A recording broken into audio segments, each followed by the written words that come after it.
ಸಖತ್ ಖಾರ ಬಣ್ಣ ಮತ್ತು ರುಚಿ ಆಚಿ ಚಿಲ್ಲಿ ಪೌಡರ್.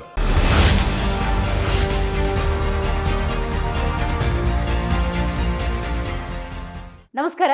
ಇವತ್ತು 3 ಪ್ರಮುಖ ಪ್ರಕರಣಗಳಿಗೆ ಸಂಬಂಧಪಟ್ಟಂತೆ ಒಂದಷ್ಟು ಮಾಹಿತಿಯನ್ನ ಕಲೆ ಹಾಕುವ ದೃಷ್ಟಿಯಿಂದ ನಾವು ಇವತ್ತು ಈ ಕಾರ್ಯಕ್ರಮವನ್ನು ಮಾಡ್ತಾ ಇದ್ದೀವಿ. ಮೊದಲನೇದಾಗಿ ಧರ್ಮಸ್ಥಳ ಪ್ರಕರಣ. ಧರ್ಮಸ್ಥಳದಲ್ಲಿ ನೂರಾರು ಶವಗಳನ್ನು ಹೂತಿಟ್ಟ ಪ್ರಕರಣಕ್ಕೆ ಸಂಬಂಧಪಟ್ಟಂತೆ SIT ತನಿಖೆಯನ್ನು ನಡೆಸ್ತಾ ಇರತ್ತೆ. ಅದಲ್ಲಿಗೆ ನಿಂತು ಹೋಗಿರುತ್ತೆ. ಇವತ್ತು ನ್ಯಾಯಾಲಯದಿಂದಲೇ ಆದೇಶ ಬಂದಿದೆ, ಹಾಗಾಗಿ ತನಿಖೆ ಮುಂದುವರಿಯುತ್ತೆ. ಇದರ ಬಗ್ಗೆ ಮುಂದೆ ಯಾವ ರೀತಿಯ ತನಿಖೆಗಳಾಗುತ್ತೆ ಅನ್ನೋದ್ರ ಬಗ್ಗೆ ತಿಳ್ಕೊಳ್ಬೇಕಾಗಿದೆ. ಎರಡನೇದಾಗಿ ದರ್ಶನ್ ಪ್ರಕರಣ. ಚಿತ್ರದುರ್ಗ ಮೂಲದ ರೇಣುಕಾಸ್ವಾಮಿ ಹತ್ಯೆ ಪ್ರಕರಣಕ್ಕೆ ಸಂಬಂಧಪಟ್ಟಂತೆ ಜೈಲುವಾಸಿಯಾಗಿರುವಂತಹ ದರ್ಶನ್ ಕೇಸ್ನ ಸದ್ಯದ ಸ್ಟೇಟಸ್ ಏನು ಮತ್ತು ಜೈಲಿನಲ್ಲಿ ರಾಜ್ಯಾತಿಥ್ಯ ಅಂದ ಸಂದರ್ಭದಲ್ಲಿ ಸುಪ್ರೀಂವರೆಗೂ ಈ ಪ್ರಕರಣ ಹೋಗಿ ಒಂದು ದಿಂಬು ಮತ್ತು ಹಾಸಿಗೆಗೆ ನಟ ದರ್ಶನ್ ಪರದಾಡುವಂತಹ ಪರಿಸ್ಥಿತಿ ನಿರ್ಮಾಣವಾಗಿತ್ತು. ಅದೇ ಪರಪ್ಪನ ಅಗ್ರಹಾರ ಜೈಲಿನಲ್ಲಿ ಶಂಕಿತ ಉಗ್ರ ಶಕೀಲ್ ಇರಬಹುದು, ಅಥವಾ ರನ್ಯಾರಾವ್ ಕೇಸ್ನ ತರುಣ್ ಇರಬಹುದು, ವಿಕೃತ ಕಾಮಿ ಅಂತಾನೆ ಹೆಸರನ್ನ ಪಡ್ಕೊಂಡು ಜೈಲುವಾಸಿಯಾಗಿರುವಂತಹ ಉಮೇಶ್ ರೆಡ್ಡಿ ರಾಜ್ಯಾತಿಥ್ಯವನ್ನು ಅನುಭವಿಸ್ತಾರೆ ಅನ್ನೋದಾದ್ರೆ, ಆ ವಿಡಿಯೋಗಳ ಚಿತ್ರೀಕರಣ ಆಗುತ್ತೆ ಅನ್ನೋದಾದ್ರೆ ಇದು ಹೇಗೆ ಅನ್ನುವಂಥ ಪ್ರಶ್ನೆ. ಇದಕ್ಕೂ ಕೂಡ ಸದ್ಯದ ಬೆಳವಣಿಗೆ ಏನು ಅನ್ನೋದ್ರ ಬಗ್ಗೆ ಮಾಹಿತಿಯನ್ನು ಪಡ್ಕೊಳ್ಳೋಣ. ಇನ್ನು ದೇಶದಾದ್ಯಂತ ಜನ ಬೆಚ್ಚಿ ಬಿದ್ದಿರುವಂತಹ ದೆಹಲಿಯ ಕೆಂಪುಕೋಟೆಯ ಆಸುಪಾಸಿನಲ್ಲಾಗಿರುವಂತಹ ಬಾಂಬ್ ಬ್ಲಾಸ್ಟ್ ಪ್ರಕರಣ. ಇದೆಲ್ಲ ಹೇಗಾಗೋದಕ್ಕೆ ಸಾಧ್ಯ? ಗೃಹ ಇಲಾಖೆ ಎಲ್ಲಿ ವೈಫಲ್ಯವನ್ನು ಅನುಭವಿಸಿದೆ? ಮುಂದೆಂದೂ ಕೂಡ ಇಂತಹ ಘಟನೆಗಳು ಜರುಗಬಾರದು ಅನ್ನೋದಾದರೆ ಏನು ಮಾಡಬೇಕು? ಇದೆಲ್ಲದರ ಬಗ್ಗೆ ತಿಳಿಸ್ಕೊಡೋದಕ್ಕೆ ಇವತ್ತು ನಮ್ಮ ಕಾರ್ಯಕ್ರಮದಲ್ಲಿ ಹಿರಿಯ ವಕೀಲರಾಗಿರುವಂತಹ ಬಾಲನವರಿದ್ದಾರೆ. ಸರ್, ಕಾರ್ಯಕ್ರಮಕ್ಕೆ ಸ್ವಾಗತ. ನಮಸ್ಕಾರ ಸರ್, ಮೊದಲನೇದಾಗಿ ಧರ್ಮಸ್ಥಳ ಪ್ರಕರಣವನ್ನು ತೆಗೆದುಕೊಳ್ಳೋಣ. SIT ತನಿಖೆ ನಡೀತಾ ಇರತ್ತೆ, ಮಧ್ಯದಲ್ಲಿ ಅದು ನಡೆಯೋದಿಲ್ಲ. ಈಗ ನ್ಯಾಯಾಲಯದಿಂದನೇ ಆದೇಶ ಬಂದಿದೆ. ಏನು ಆದೇಶ ಕೊಟ್ಟಿದೆ? ತನಿಖೆಯ ರೀಸ್ಟಾರ್ಟ್ ಅಂತ ಏನಾದರೂ ಕರಿಬೇಕಾ? SIT ಒಂದು ಕ್ರೈಮ್ ನಂಬರ್ 39/2025 ಅದು ಮಾತ್ರ ಅಲ್ಲ. SIT ರಚನೆ ಮಾಡಿದ್ದು ಅದಕ್ಕೆ ಸ್ಪೆಷಲ್ ಸ್ಟೇಟಸ್ ಪೊಲೀಸ್ ಸ್ಟೇಷನ್ ಅಂದು ಸ್ಟೇಟಸ್ ಕೊಟ್ಟಿದ್ದಾರೆ. ಅವರಿಗೆ ಯಾರು ನೋಟಿಸ್ ಕೊಟ್ಟಿದ್ದು? ಈಗ SIT ರಚನೆ ಆಯಿತು, ಅದಕ್ಕೆ ಮೊದಲು ವುಮನ್ ಕಮಿಷನ್ನವರು ಪತ್ರ ಬರೆದಿದ್ರು. ಪತ್ರದಲ್ಲಿ ಸುಮಾರು ಹೆಣಗಳು ಬಿದ್ದಿದೆ, ಅತ್ಯಾಚಾರ, ಕೊಲೆ, ಊತಾಕೋದು, ಇದನ್ನೆಲ್ಲ ಕೂಡ ತನಿಖೆ ಮಾಡಬೇಕಂದು ಅವರು ಪತ್ರ ಬರೆದಿದ್ರು. ಅದರಿಂದ ಎಷ್ಟು ಪ್ರಕರಣಗಳು ಆಗಿದೆ, ಎಷ್ಟು ಕೊಲೆ, ಎಲ್ಲದವನ್ನು ತನಿಖೆ ಮಾಡಬೇಕನ್ನೋದು SITಯ ರಚನೆ ಮಾಡುವಾಗ ಸರ್ಕಾರದ ಆದೇಶ. ಇದು ಏನು ಕ್ರೈಮ್ ನಂಬರ್ 39/2025 ಅದು ಭೀಮಾ, ಚಿನ್ನಯ್ಯ, ಮುಸ್ಕದಾರಿ, ಅದು ಒಂದು ವಿಷಯ ಮಾತ್ರ. ಸೊ ಕೋರ್ಟಲ್ಲಿ ಹೋಗಿ ಸ್ಟೇ ಕೊಡಬೇಕಂದು ಈ ಮಟನ್ ಅವರು, ತಿಮ್ರೋಡಿ, ಜಯಂತ್, ವಿಠಲಗೌಡ ಕೇಳಿಲ್ಲ. ಪದೇ ಪದೇ ನೋಟಿಸ್ ಕೊಡ್ತಾ ಇದ್ದೀರಾ, ಅದನ್ನು ಕೊಡಬೇಡಿ, ನಮ್ಮನ್ನ ಯಾಕೆ ಬಂಧಿಸ್ತೀರಾ, ಯಾರು ತಪ್ಪು ಮಾಡಿದಾರೋ ಅವ್ರ ಮೇಲೆ ಹೋಗಿ ಎಂದು ಅದಕ್ಕೆ ಒಂದು ಪೆಟಿಷನ್ ಹಾಕಿದ್ರು.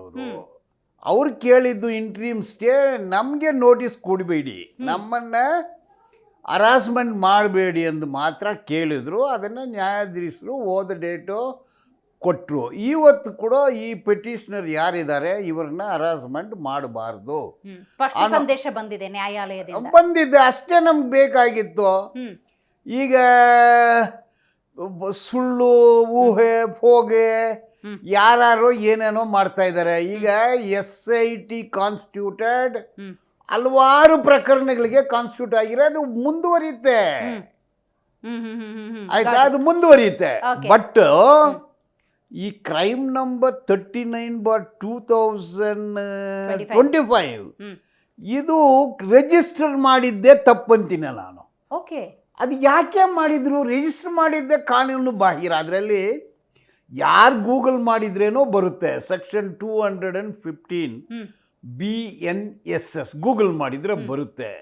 ಅದರಲ್ಲಿ ಏನು ಹೇಳಿದ್ದಾರೆ ಅಂದರೆ 220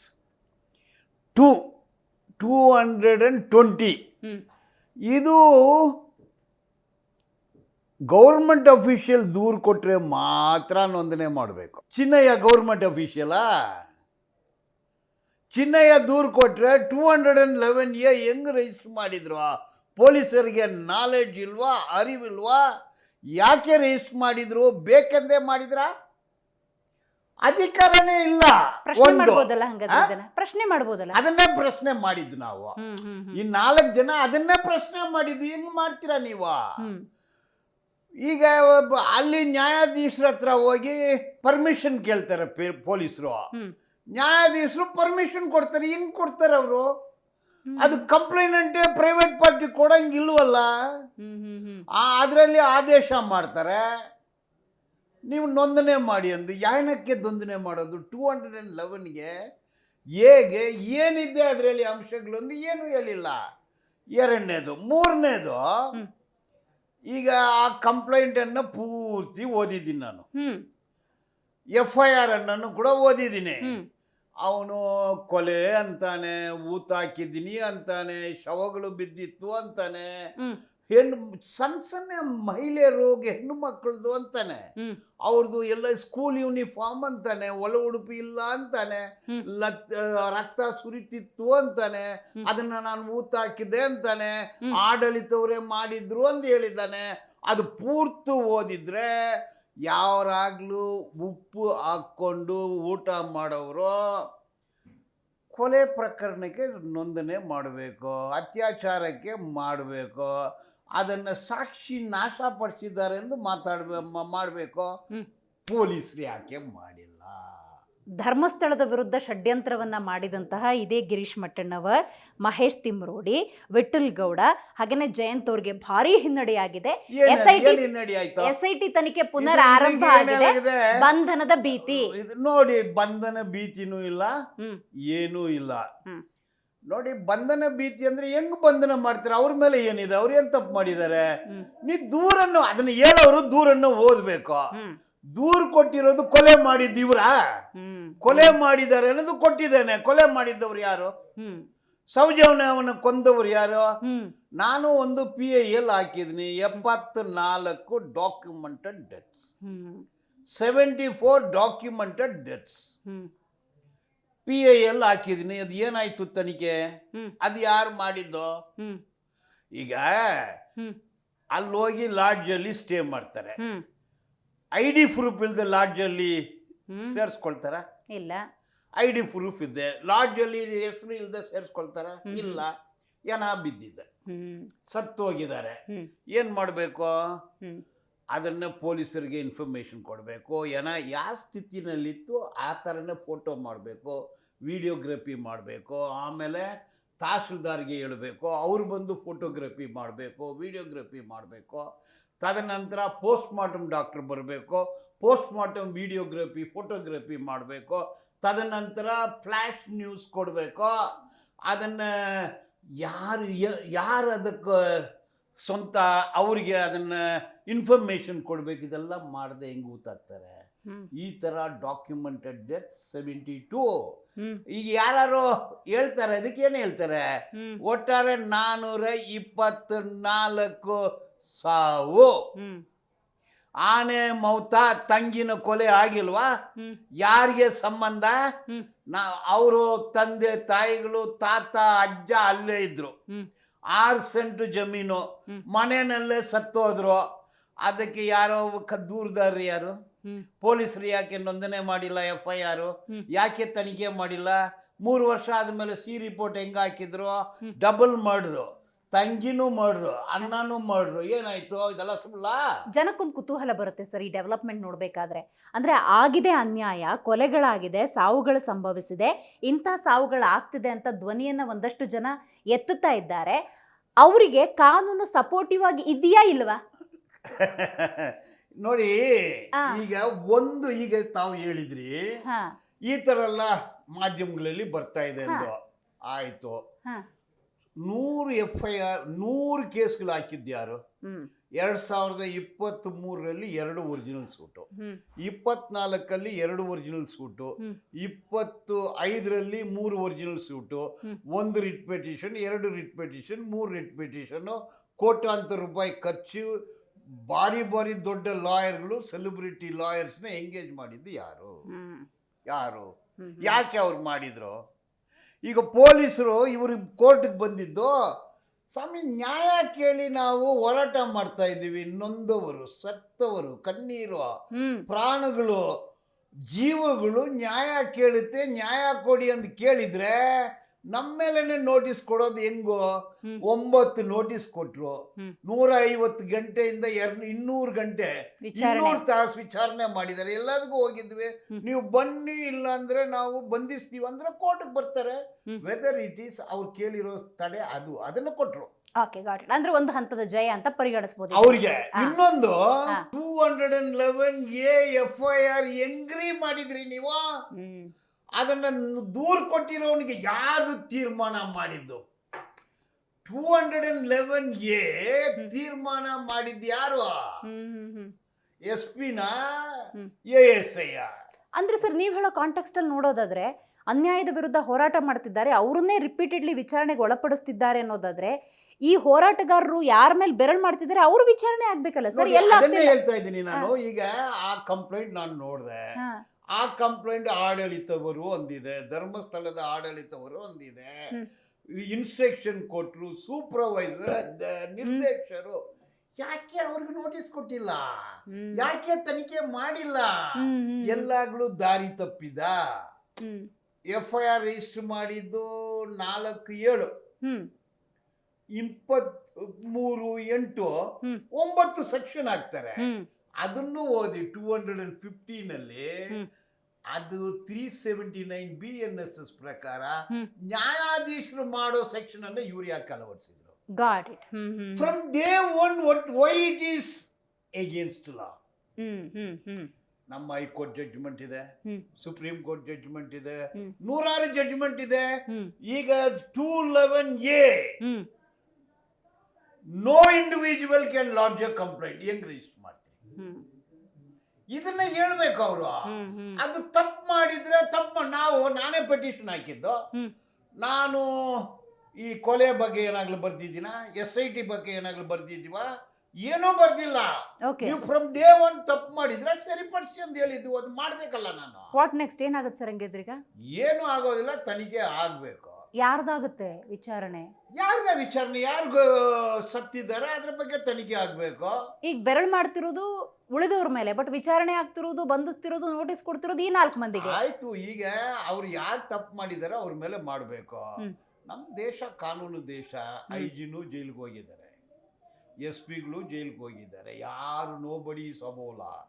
ತಪ್ಪು ಮಾಡಿದ್ರೆ ಉಪ್ಪು ತಿಂದ್ರೆ ನೀರು ಕುಡಿಲೇಬೇಕು, ತಪ್ಪು ಮಾಡಿದ್ರೆ ಅಂದರ್ ಹೋಗ್ಲೇಬೇಕು. ಚಿತ್ರದುರ್ಗ ಮೂಲದ ರೇಣುಕಾಸ್ವಾಮಿ ಹತ್ಯೆ ಪ್ರಕರಣ.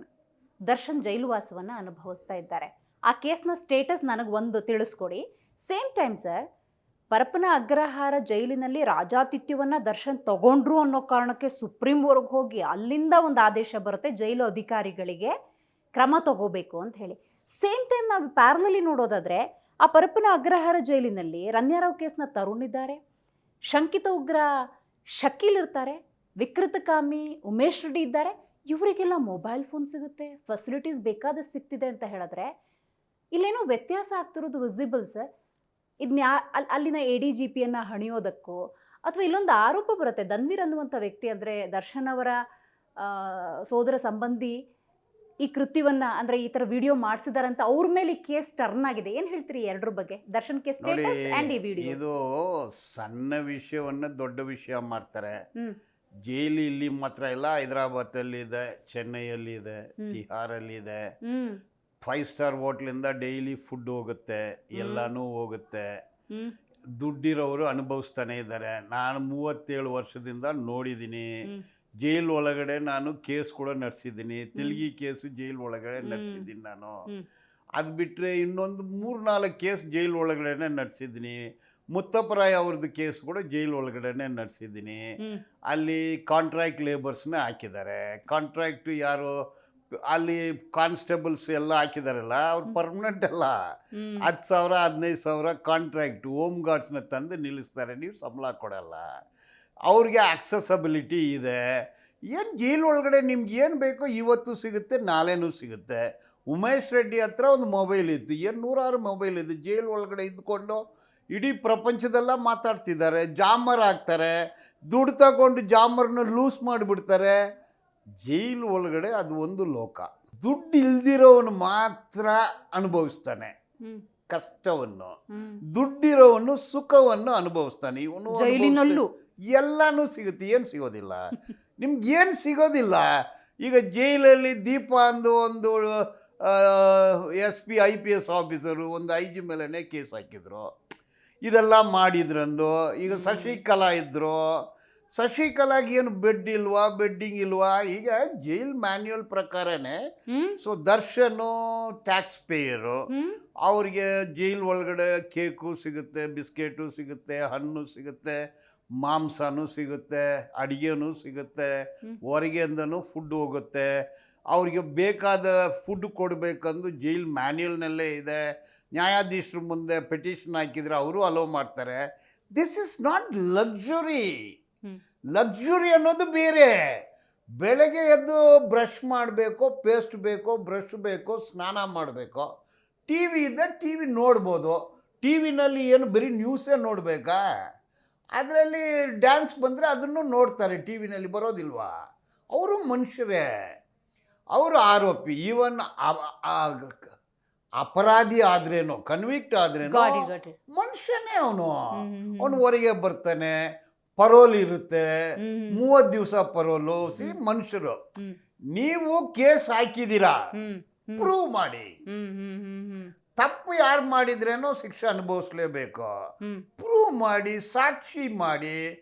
ಅದನ್ನು ಬಿಟ್ಟು ನೀವು ಊಟ ಮಾಡಬಾರ್ದು. ನಾನು ಯಾರೋ ಕೇಳಿದ್ರು, ಪವಿತ್ರ ಗೌಡ ಲಿಪ್ಸ್ಟಿಕ್ ಹಾಕ್ತಾರೆ, ಮಹಿಳೆ lipstick ಹಾಕ್ತಾಳೆ, powder ಹಾಕ್ತಾಳೆ, ತಪ್ಪೇನು?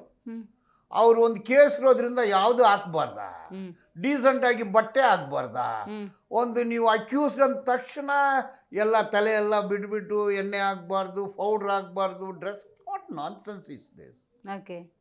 So they are also human being. ತಪ್ಪು ಮಾಡಿದ್ರಾ ಇಲ್ವಾ ಪ್ರೂವ್ ಮಾಡಿ ನೀವು.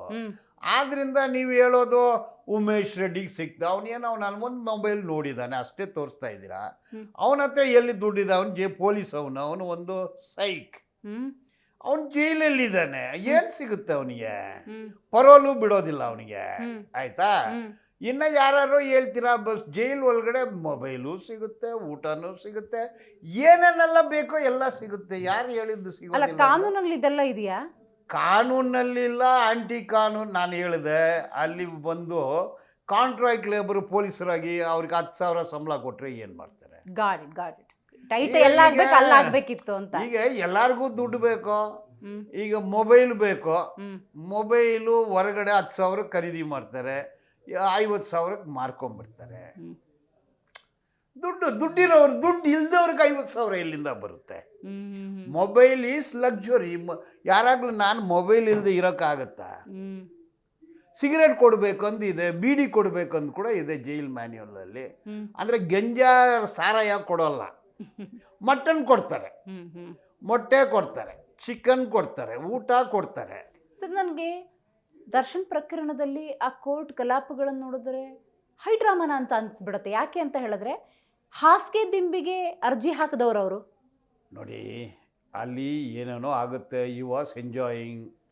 ಬೇಲಲ್ಲಿ ಬಂದು ಬೆನ್ನು ನೋವು ಅಂದರು, ಒಂದು ಆಪರೇಷನ್ ಆಗಿಲ್ಲ. ಅದನ್ನ ಈ ಕ್ರೈಮು ಗ್ಲಾಮರ್ ಆದರೆ ಏನಾಗುತ್ತೆ? ಹಿಂಗಾಗುತ್ತೆ. ಅವತ್ತು ಕೋರ್ಟಲ್ಲಿ ಹೋದ್ರೆ ಏನು ಎಲ್ಲ ಕೋರ್ಟ್ ಜಾಮ್ ಪ್ಯಾಕ್. ಏನದು ಆಕಾಶದಿಂದ ಬಂದ್ಬಿಟ್ಟಿದ್ದಾರೆ ಅಂದರೆ ಕ್ರೈಮು ಗ್ಲಾಮರು ಕ್ರೈಮ್ ಆಯಿತು. ಸಮ್ಟೈಮ್ಸ್ ಕ್ರೈಮ್ ಗ್ಲಾಮರ್ ಆಗುತ್ತೆ, ಸಮ್ಟೈಮ್ಸ್ ಗ್ಲಾಮರು ಕ್ರೈಮ್ ಆಗುತ್ತೆ. ಕ್ರೈಮು ಗ್ಲಾಮರ್ ಆದರೆ ಅಟ್ರಾಕ್ಷನ್ ಆಗುತ್ತೆ, ಎಲ್ಲರೂ ಹೋಗಿ ನೋಡ್ತಾರೆ. ಎಷ್ಟೋ ಕೊಲೆ ಪ್ರಕರಣಗಳಾಗುತ್ತೆ, ಇದು ಒಂದು ಆಗಿದೆ. ಏನು ಇದು? ಹೌ ಇಟ್ ಈಸ್ ಸಮಥಿಂಗ್ ಇಷ್ಟೊಂದು ಹೈಪ್ ಆಯಿತು? Because of celebrity. Crime glamour crime. Glamour ಇಲ್ಲ ಅಂದರೆ ಕ್ರೈಮ್ ಹೇಗುತ್ತೆ? ಕ್ರೈಮು ಗ್ಲಾಮರ್ ಆದರೆ ಆಯಿತು. Umesh Reddy popular, sadist, rapist popular ಆಗ್ತಾರೆ. ರೇಣುಕಾಸ್ವಾಮಿ ಪಾಪ್ಯುಲರು. Right sir. ಈ ಪವಿತ್ರ ಗೌಡ ಅವರ ಕೇಸಿಗೆ ಬರುವುದಾದರೆ, ಬಹಳ ಮುಖ್ಯವಾಗಿ ನಾನು ಸಿಂಗಲ್ ಪೇರೆಂಟ್, ನನ್ನ ಮಗಳು ಬೆಳೀತಾ ಇದ್ದಾಳೆ, ಆಕೆಯ ಆರೈಕೆ ನನ್ನ ಜವಾಬ್ದಾರಿ ಅಂತ ಹೇಳ್ತಾರೆ. ಸೇಮ್ ಟೈಮ್ ಸೋಷಿಯಲ್ ಮೀಡಿಯಾದಲ್ಲಿ ಒಂದು ಚರ್ಚೆ ಆಗುತ್ತೆ ಸರ್. ರೇಣುಕಾಸ್ವಾಮಿಯ ಮಗು ಅಥವಾ ಅವರ ವೈಫ್ ಏನು ಆ ಮಗುವಿನ ಪಾಲನೆ ಮಾಡ್ತಿದ್ದಾರೆ, ಹಸುಗೂಸಿನ ಪಾಲನೆ ಮಾಡ್ತಾ ಇದ್ದಾರೆ ಅವರು. ಆ ಪಾಲನೆ ಮಾಡುವಂಥ ಜವಾಬ್ದಾರಿ ಇದೆ, ಈಗ ರಿಯಲೈಸೇಷನ್ ಆಯ್ತಾ ಪವಿತ್ರ ಗೌಡಗೆ ಅನ್ನೋ ಅಂತ ಪ್ರಶ್ನೆ ನೋಡಿ, ಮಾಡ್ತಿದ್ದಾರೆ. ಹಿಂಗೂ ಮಾತಾಡ್ಬೋದು, ಹಂಗೂ ಮಾತಾಡ್ಬೋದು. ಅವಳು ಒಂದು ಹೆಣ್ಣು ಮಗಳು, ಗಂಡ ಇಲ್ಲ, ಇವಳು ಒಂದು ಹೆಣ್ಣು ಮಗಳು. ಕೋರ್ಟಲ್ಲಿ ಸಾಕ್ಷ್ಯಾಧಾರಗಳು ಏನಿದೆ? Finally single parent, single daughter, ಇದೆಲ್ಲ ಬಂದು ಏನು ಕೆಲ್ಸಕ್ಕೆ ಬರೋದಿಲ್ಲ. Correct. Mitigating circumstances, aggravating circumstances. ಈಗ ಜಡ್ಜ್ಮೆಂಟ್ ಬಂದಾಗ ಕನ್ವಿಕ್ಷನ್ ಆದರೆ ಇದು ಎರಡೂ ಬರುತ್ತೆ. ಈಗ ಬೇಲಂದು ಬಂದರೆ ಮೊದಲು ವುಮೆನ್ ಇನ್ಫರ್ಮ್ ಅಂದಿದೆ, ಸಿಕ್ಕು ಮತ್ತು ಮಹಿಳೆಯರಿದ್ರೆ ಬೇಲಲ್ಲಿ ಸ್ವಲ್ಪ ಕನ್ಸಿಡರ್ ಮಾಡಬೇಕು ಅಂದಿತ್ತು. ಅದು ಮೇನಾ ಶಲ್ಲ ಅನ್ನೋದೆಲ್ಲ ಆಗಿ it is not shall, it may be ಅಂದಾಯ್ತು. ಅದು 1% ಡೇರ್ ಡೆವಲ್ ಕಿಲ್ಲರ್ಗೂ ಬೇಲ್ ಕೊಡೋಲ್ಲ. ಅವ್ರಿಗೆ ಬೇಲ್ ಕೊಟ್ಟರು ಸುಪ್ರೀಂ ಕೋರ್ಟಲ್ಲಿ ಬೇಲ್ ಕ್ಯಾನ್ಸಲ್ ಆಯಿತು. ಎಲ್ಲ ಕೇಸಲ್ಲಿ ಇನ್ನೂ ಸ್ಟೇಟ್ ಸುಪ್ರೀಂ ಕೋರ್ಟ್ ಹೋಗ್ತಾರಾ? ಈ ಕೇಸಲ್ಲಿ ಹೋಗಿದ್ದಾರೆ. ಎಷ್ಟು ಕೇಸಲ್ಲಿ ಎಲ್ಲ ಬಂದ್ಬಿಡ್ತಾರೆ ನೋಡಿಲ್ವಾ? ಸಾಕ್ಷಿಗಳು ನಾಶ ಆಗ್ತಾರೆ, ಇವರು ನಾಶ ಆಗ್ತಾರೆ. ಎಷ್ಟು ಕೊಲೆ ಕೇಸ್ಗಳು ಕೇಳೋರಿಲ್ಲ, ತನಿಖೆನೂ ಸರಿಯಾಗಿ ಮಾಡೋರಿಲ್ಲ. ಏನು ವಿನಾಯಕ್ ಬಾಲಿಗ ಅಂದು ಒಂದು ಮನುಷ್ಯನ್ನ ಕೊಲೆ ಮಾಡಿಬಿಟ್ರು, ಎಲ್ಲರಿಗೂ ಬೇಲ್ ಆಯಿತು. ಅದು ಯಾಕೆ ಸುಪ್ರೀಂ ಕೋರ್ಟ್ಗೆ ಸ್ಟೇಟ್ ಹೋಗಲಿಲ್ಲ? ಎಲ್ಲರೂ ಹಾಸ್ಟೆಲ್ ಆಗ್ತಾರೆ. ನಾನು ಪ್ರಾಸಿಕ್ಯೂಟರ್ ಆದರೆ ನನ್ನ ಮೇಲೇನು ಸ್ಟೇ ತಂದರು. ಏನಾಗುತ್ತೆ? ಯಾವುದೋ ಒಂದು ಹಿಂಗೆ ಮಾಡ್ತಾರೆ. ಸುಮಾರು ದುಡ್ಡಿರೋರು ಒಳಗಡೆ ಹೋಗ್ತಾರೆ, ಹೊರಗಡೆ ಬರ್ತಾರೆ. Right sir. ಪಹಲ್ಗಾಮ್ ನಂತರ ದೇಶದ ಜನ ಇನ್ನೊಂದಷ್ಟು ಆತಂಕಕ್ಕೆ ಒಳಗಾದರು. ದೆಹಲಿ ಕೆಂಪುಕೋಟೆಯ ಸಮೀಪ ಆದಂತಹ ಬ್ಲಾಸ್ಟ್. ಹೇಗೆ ಸರ್ ಇದು? ಹೇಗೆ ಸಾಧ್ಯ? ನನಗೆ ಆಶ್ಚರ್ಯ ಆಗುತ್ತೆ. ಇದು ವೈಟ್ ಕಾಲರ್ ಟೆರರಿಸ್ಟ್ ಅಂತೆ. ಎಜುಕೇಟೆಡ್ಸ್, ವೈದ್ಯರು ಈ ಟೆರರಿಸಮಲ್ಲಿ ಭಾಗಿಯಾಗ್ತಾರೆ. ರೈತರು ಹೊಲಕ್ಕೆ ಹಾಗೋ ಅಮೋನಿಯಂ ನೈಟ್ರೇಟ್ನ ತಮಗೆ ಹೆಂಗೆ ಬೇಕು ಹಂಗೆ ಬಳಕೆ ಮಾಡಿಕೊಂಡು ಜನರನ್ನು ಕೊಲ್ಲೋದಕ್ಕೆ ಬಳಕೆ ಮಾಡ್ಕೋತಿದ್ದಾರೆ. ಅಂದರೆ ಏನು ಸರ್ ಅದು? ನೀವು ಹೆಂಗೆ ಹೇಳ್ತೀರಾ ಇಷ್ಟು ವಿಷಯಗಳು? ಎಲ್ಲಿ ಓದ್ಕೊಂಡ್ರಿ ನೀವು? ವೈಟ್ ಕಾಲರ್ ಟೆರರಿಸ್ಟ್ ಅಂತೀರಾ, ಡಾಕ್ಟರ್ಸ್ ಅಂತೀರಾ, ಹೆಸರುಗಳು ಹೇಳ್ತೀರಾ, ಒಂದು ಸಮುದಾಯದ ಮೇಲೆ ಹೇಳ್ತೀರಾ. This is called as predictive policing algorithm. ಒಂದು ಘಟನೆ ಆದ ತಕ್ಷಣ ನೊಂದವರು ಯಾರು, ಕೊಂದವರು ಯಾರು? ಕರೆಕ್ಟ್. ಅದು ಹೆಂಗಾಗುತ್ತೆ? ತನಿಖೆನೇ ಇಲ್ಲದೆ ಎವ್ರಿಥಿಂಗ್ ಪ್ರಿಡಿಕ್ಟೆಡ್. ಯಾವ ಸಮೂಹದವರು, ಯಾವ ಸಮುದಾಯದವರು, ಅವ್ರು ಏನು ಹೆಂಗ್ ಗೊತ್ತಾಗುತ್ತೆ? ಇದು ಒಂದು ಕಾರಲ್ಲಿ ಬಾಂಬ್ ಬ್ಲಾಸ್ಟ್ ಆಗಿದೆ. ಅದು ಯಾರು? ಎಲ್ಲ CCTV ಫುಟೇಜ್ನಲ್ಲಿ ಬಂದಿದ್ದ. ಅಮೋನಿಯಂ ನೈಟ್ರೇಟಲ್ಲಿ ಅಷ್ಟೊಂದು ಬ್ಲಾಸ್ಟ್ ಆಗುತ್ತಾ? It may be RDX, it may be PETN. Ammonium very low grade, it's not a explosive by itself. ಈಗ ಏನಾಯ್ತು ಸರ್? ಅಮೋನಿಯಂ ನೈಟ್ರೇಟ್ ಹಂಗೇನೆ, ಅಮೋನಿಯಂ ನೈಟ್ರೇಟ್ ಜೊತೆಗೆ ಏನು ಆಡ್ ಆನ್ ಮಾಡ್ತಾರೆ? ನಾನು ಹೇಳ್ತೀನಿ, ಇದು ಆ ramification, it must be something else. ಅದು ಅಮೋನಿಯಂ ನೈಟ್ರೇಟು ಅದ್ರ ಜೊತೆ ಇದೆಲ್ಲ ಬಲಿ ಲೋ ಇಂಟೆನ್ಸಿವ್ ಎಕ್ಸ್ಪ್ಲೋಷನ್ಸು. ನೋಡಿ, ಒಂದು ವೈಲೆಂಟ್ ಪರ್ಸನ್ ಅನ್ಎಜುಕೇಟೆಡ್ ಇದ್ದರೆ ಅವನು ರೌಡಿ ಆಗ್ತಾನೆ. ಹೌದು. ಎಜುಕೇಟೆಡ್ ಪರ್ಸನ್ ವೈಲೆಂಟ್ ಆದರೆ ಟೆರರಿಸ್ಟ್ ಆಗ್ತಾನೆ. Mind set. ನಮ್ಮ ದೇಶದಲ್ಲಿ ಗ್ರೀನ್ ಟೆರರಿಸಮ್ ಇದೆ, ರೆಡ್ ಟೆರರಿಸಮ್ ಇದೆ, ಸಾಫ್ರೂನ್ ಟೆರರಿಸಮ್ ಇದೆ, ವೈಟ್ ಟೆರರಿಸಮ್ ಇದೆ. ಇದು ಮೈಂಡ್ ಸೆಟ್ಟು. ಇದು ಮೈಂಡ್ ಸೆಟ್ಟು.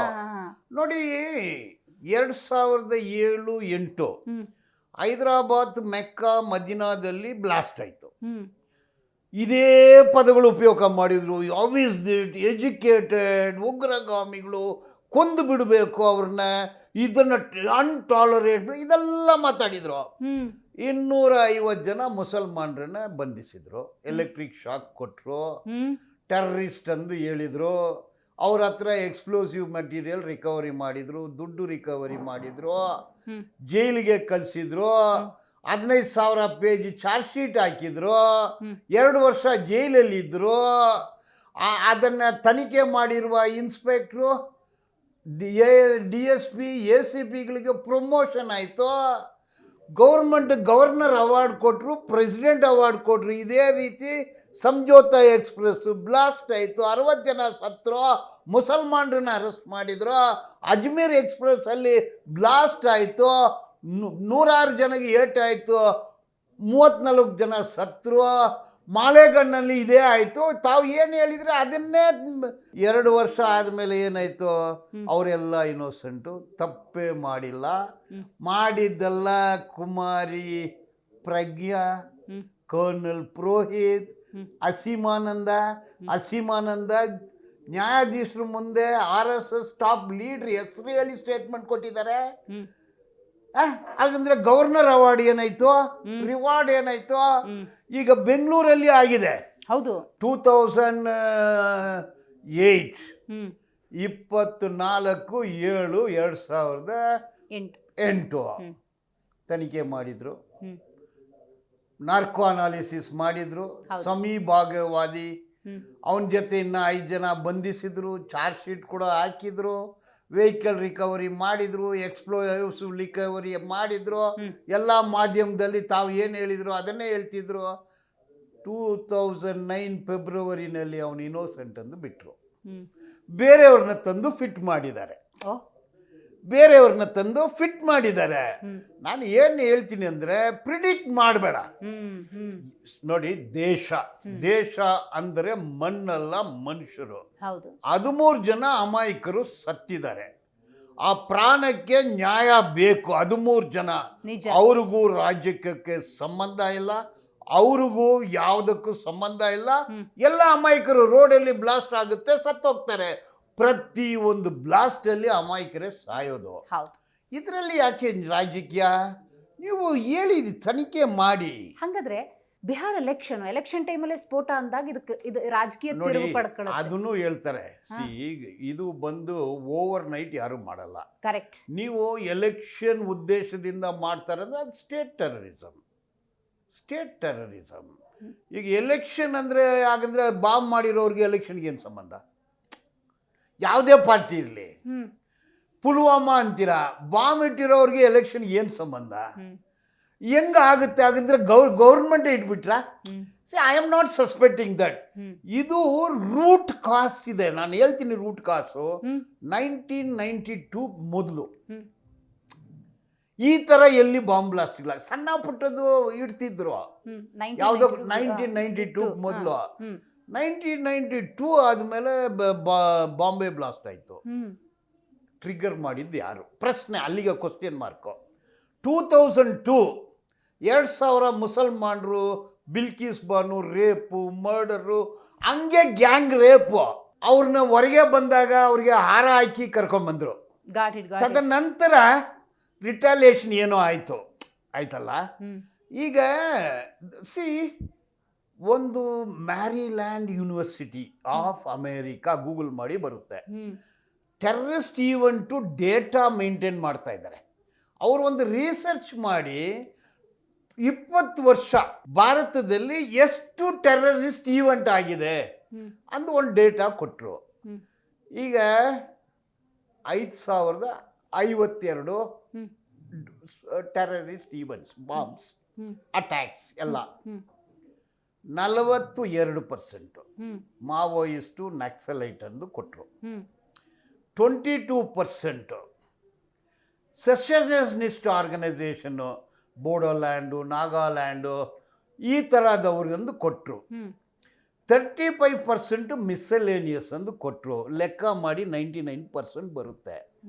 ಉಳಿದಿದ್ದು 1% ಮುಸಲ್ಮಾನರಂದು ಕೊಟ್ಟರು. ಈಗ ನರೇಟಿವ್ಸ್ ಏನು ಕೊಡ್ತಾರೆ? All Muslims are not terrorist, but all terrorist are Muslims ಅಂತಾರೆ. ಹೆಂಗೆ ಒಪ್ಕೊಳ್ಳೋಕ್ಕಾಗತ್ತೆ? What about this data? Got it. ಈಗ ನೀವು ಚಾರ್ಜ್ ಶೀಟ್ ಹಾಕಿದ್ರಲ್ಲ, ಕಲ್ಕರೆ ಯಾರು? ಒಂದು ಪುಸ್ತಕನೇ ಬರೆದಿದ್ದಾರೆ, ಬ್ರಾಹ್ಮಿನ್ಸ್ ಬಾಂಬ್ಡ್, ಮುಸ್ಲಿಮ್ಸ್ ಆ್ಯಂಗ್ಡ್ ಅಂದು. Always scared. ನಾನು ಹೇಳೋದು, ತಪ್ಪು ಯಾರು ಮಾಡಿದ್ರೇನು ತಪ್ಪೇ. ಬಾಂಬ್ ಇಡೋದು ಒಪ್ಪೋದಿಲ್ಲ. Violence is not acceptable. ಅದನ್ನ ಧರ್ಮಕ್ಕೆ ಅಂಟಿಸ್ಬೇಡಿ, ತನಿಖೆ ಮಾಡಿ, ಸತ್ಯ ತೆಗಿರಿ. ಇನ್ನ 1 ದಿವಸ ಆಗಿಲ್ಲ, ನೆನ್ನೂ ನಾನು ಒಂದು ಟಿವಿನಲ್ಲಿ ಎಲ್ಲ ಹೆಸರುಗಳು ಹೇಳ್ತಾರೆ, ಇವ್ರು ಅಂತಾರೆ, ಡಾಕ್ಟರ್. ಹೆಂಗಯ್ಯ ಅದು ಗೊತ್ತಾಯ್ತು? What is the evidence? 100 ಕೋಟಿ ಜನರಿಗೆ ಊಟನೇ ಇಲ್ಲ, ಸುಮ್ಮನೆ ಮಾತಾಡ್ತಾರೆ. 10,000 ರೂಪಾಯಿ ಸಂಬಳ ಕೊಡ್ತಾರೆ ತಿಂಗಳಿಗೆ. ಅಂಗನವಾಡಿ ಟೀಚರ್ಗಳಿಗೆ 12,000, ಸಹಾಯಕರಿಗೆ 6,500. ಈ ಬಿಸಿ ಊಟದವ್ರಿಗೆ 4,500, ಮೆಟ್ರೋದಲ್ಲಿ ಕೆಲಸ ಮಾಡೋರು ಎಲ್ರಿಗೂ 10,000. 10,000ದಲ್ಲಿ ಊಟ ಮಾಡೋಕ್ಕಾಗತ್ತಾ? ಯಾವ ಸ್ಕೂಲಲ್ಲಿ ಮಕ್ಕಳು ಓದ್ತಾರೆ? ನೋಡಿ, 100 ಕೋಟಿ ಜನರಿಗೆ ತಿನ್ನೋಕ್ಕೆ ಗೊತ್ತಿಲ್ಲ, ಊಟ ಮಾಡೋಕ್ಕೆ ಗೊತ್ತಿಲ್ಲ, ಬೆಡ್ ಇಲ್ಲ, ಬೆಡ್ರೂಮ್ ಇಲ್ಲ, ಚೊಪ್ಲಿ ಇಲ್ಲ, ಶೂ ಇಲ್ಲ, ವಿದ್ಯಾಭ್ಯಾಸ ಇಲ್ಲ. ನರ್ಸಿಗಳಿಗೆ 15,000 ಸಂಬಳ ಕೊಡ್ತಾರೆ. BSc nursing, MSc nursing 15 ನ್ಯಾಯನ? ಇದನ್ನೇ ಕೇಳಬೇಕು. ಅದನ್ನು ಬಿಟ್ಬಿಟ್ಟು ಯಾವಾಗಲೂ ಈ ಧರ್ಮ ಆ ಧರ್ಮ, ಅದು ಅವ್ರವ್ರ ಮನೆಯಲ್ಲಿ ಮಾಡ್ಕೊಂಡು ಹೋಗ್ಲಿ. Again coming to the point, don't jump into the conclusion. ನಿಮ್ಮ ಸಂದೇಶ ಸರ್ ಈ ಕಾರ್ಯಕ್ರಮದ ಮೂಲಕ. ನೋಡಿ, ಧರ್ಮಸ್ಥಳದಲ್ಲಿ 74 ಜನ ಡಾಕ್ಯುಮೆಂಟೆಡ್ ಡೆತ್ಸ್, ಮರ್ಡರ, ಆತ್ಮಹತ್ಯೆನ, ಅಪಘಾತನ ಕಂಡುಹಿಡಿಬೇಕು, ನ್ಯಾಯ ಸಿಗಬೇಕು. ಸೌಜನ್ಯ, ವೇದವಲ್ಲಿ, ಪದ್ಮಲತಾ, ಆನೆ ಮಮತಾ, ಯಮುನಾ, ಲಕ್ಷ್ಮಿ, ಇವ್ರ ಜೀವನಗಳು, ಪ್ರಾಣಗಳಿಗೆ ನ್ಯಾಯ ಸಿಗಬೇಕು. ತನಿಖೆ ಆಗಬೇಕು. ತಪ್ಪು ಮಾಡಿರೋರನ್ನ ಜೈಲಿಗೆ ಕಳಿಸ್ಬೇಕು. ಜೈಲಲ್ಲಿ ಬಂದರೆ ಸ್ವಲ್ಪ ಎಥಿಕ್ಸ್ ಬೇಕಾಗುತ್ತೆ. ಅಲ್ಲಿರೋ IGPಗಳು, SP-ಗಳು, ADGPಗಳು ನೋಡಿ, ಇದ್ರ ಬಗ್ಗೆ ಗೊತ್ತಿದೆ. ಅವ್ರ ಆಸ್ತಿ ಎಷ್ಟಿದೆ ನೋಡಿ. ಅದರಲ್ಲಿ ಶ್ರೀಮಂತರು ಹೋಗ್ತಾರೆ, ಸ್ಮಗ್ಲರ್ಸ್ ಹೋಗ್ತಾರೆ. ಅವ್ರ ಲೈಫ್ ಏನಿದೆ ಸ್ಟಿಂಗ್ ಆಪ್ರೇಷನ್ ಮಾಡಿ, ಸ್ಟಡಿ ಮಾಡಿ. ದುಡ್ಡಿರೋರಿಗೆ ಎಲ್ಲ ಸಿಗುತ್ತೆ, ದುಡ್ಡಿಲ್ದವ್ರಿಗೆ ಏನೂ ಸಿಗೋದಿಲ್ಲ. This I have seen personally.